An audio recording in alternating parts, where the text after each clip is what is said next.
let's see, Prabhupada left in 1977. From 1977 to 2007, man, that's 30 years. So for almost 30 years, I looked around trying to find someone who was senior to me by realization, not just by age or by position. And the disease with most devotees is that they have accepted a political solution to the problem of guru. See? In other words, we decide who is going to be guru by some political process.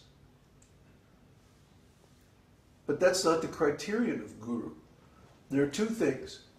A person has to have an order of Krishna, and he has to have the order of his spiritual master to become guru.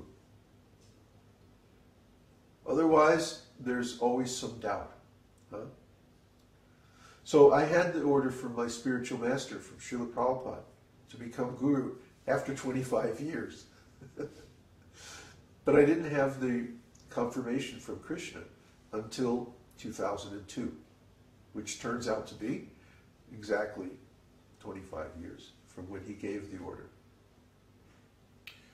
Others cannot say this. I couldn't find anyone who I could trust to accept as guru. This is a very difficult situation to be in. So I had to become guru by necessity. Is another question? Yes, question from Jennifer. Babaji, were you initiated by a representative as well? Yes.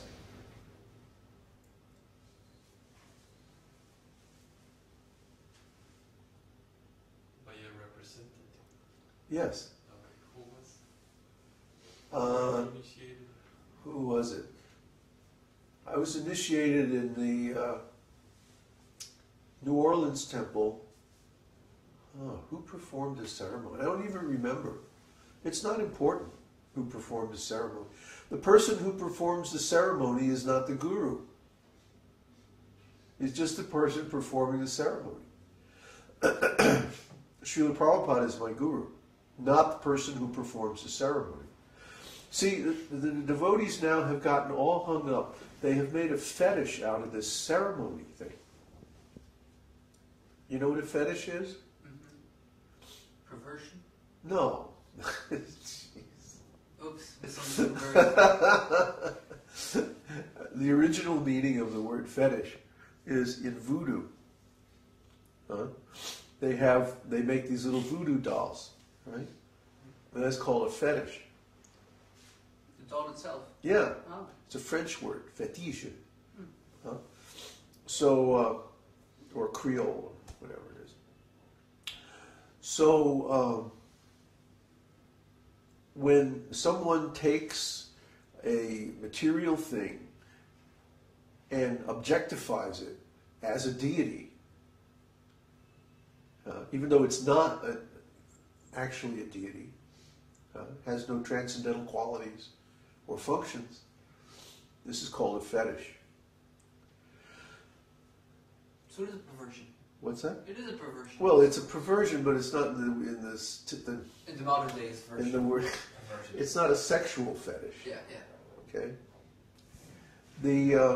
What the devotees have done is they have objectified this idea of the initiation ceremony, and they've made the ceremony the important thing, and who performs the ceremony to be the important thing, instead of having a bona fide self-realized soul as a guru. Now, what do if you don't have a self-realized soul available? Well, you wait. You wait. Of course, our disease in the West is that we cannot wait. We are incapable of waiting. You ever see people in line in the store? They're like totally agitated. You know, why? They have to wait. I think cars have done this to us. They've made it impossible for us to tolerate any delay. You know. Email. Who what? Email has done that Who? Email. Email? Email. Email. Well, that's nice. But, I mean, as far as like physically being in a place and having to wait, you know, is so intolerable to most people. Well, for one thing, they're conditioned by the mode of passion. So they always have to be engaged in some activity. They can't just sit they can't just sit in an empty room all by themselves. That's like, I have to do something. Now I know I made advance. Now I know, because I would actually drive away from a traffic jam and spend 3 hours driving around to get somewhere which I could have just waited. I hated queues. I couldn't be in a queue. I just would rather cut off my leg than be in a queue. But now I can see a queue. I can sit here and just chant. Yeah. That's just wonderful. I don't have to do anything except think of Krishna. Yeah. Yeah. Thanks for sharing. Oh, just came out. What's that? Another question? Question from Bruce. Since we are talking about Ritvik, I have wondered if ISKCON has fallen because Srila Bhaktivedanta Narayan Goswami Maharaj was the next authorized Acharya. What? And they fought it because there seems to be so much debating. Oh, no. Narayan Maharaj had a deal with Tamal Krishna. He had a deal with Tamal that he was going to be the successor of Srila Prabhupada. And then Tamal got outvoted by the GBC because they all wanted to be gurus. See? Tamal's idea was actually more intelligent.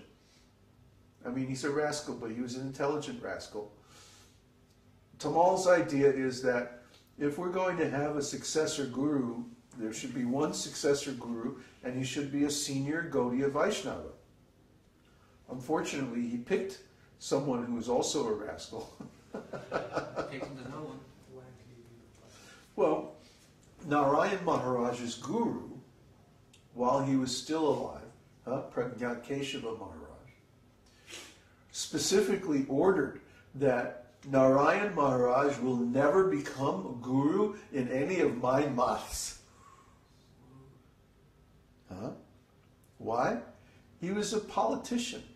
He had been a policeman. Yeah, you know what I'm talking about. Navio. Because in India, the police are completely corrupt. Completely, yeah, they're like gangsters, exactly. They're worse than the criminals. So, he had been a policeman before he became a devotee. And his guru, I don't know exactly why, what the reason is, but for some reason his guru had prohibited him from being acharya or initiating guru ever. See? So, but he's very ambitious. You see? So what did he do? He said, okay, you're not going to let me be guru of ISKCON, so I'll destroy ISKCON. And he's very envious of Srila Prabhupada. He says diplomatically that, oh, I'm Prabhupada's greatest disciple. But actually he's envious of Prabhupada, and he finds fault with Prabhupada privately. And now just recently a class has come out where Narayan Maharaj criticizes Srila Prabhupada publicly. And there's been a huge flap over this. And of course his disciples tried to minimize it and use all kinds of, political propaganda to stop it. But he's working with EU intelligence. Okay? He's just a front. He's got sponsorship. And he's traveling all over the world. And what he's doing is just, he doesn't even write his own books. They're ghost written by his disciples in India. He just signs off on them. Really, Narayan Maharaj is like, he's a nice old man, or he would be a nice old man if he wasn't a politician. He's a nice devotee. He knows a lot. But where did he get that knowledge? For 20 years, he hung out with the Radhakund Babajis. Exactly the people that Prabhupada warned us about, not to accept their association. So, I mean, don't get me started about Narayan Maharaj. We'll be here all day. These are the people who tried to poison me in Hawaii, and they damnly nearly succeeded. So, no, don't mess with Narayan Maharaj. Big trouble. Any other questions? Are there self-realized souls in ISKCON? Not that I could find. Vishnu-Jan. Well, Vishnu-Jan and Jayananda. Prabhupada said Jayananda was self-realized. But they both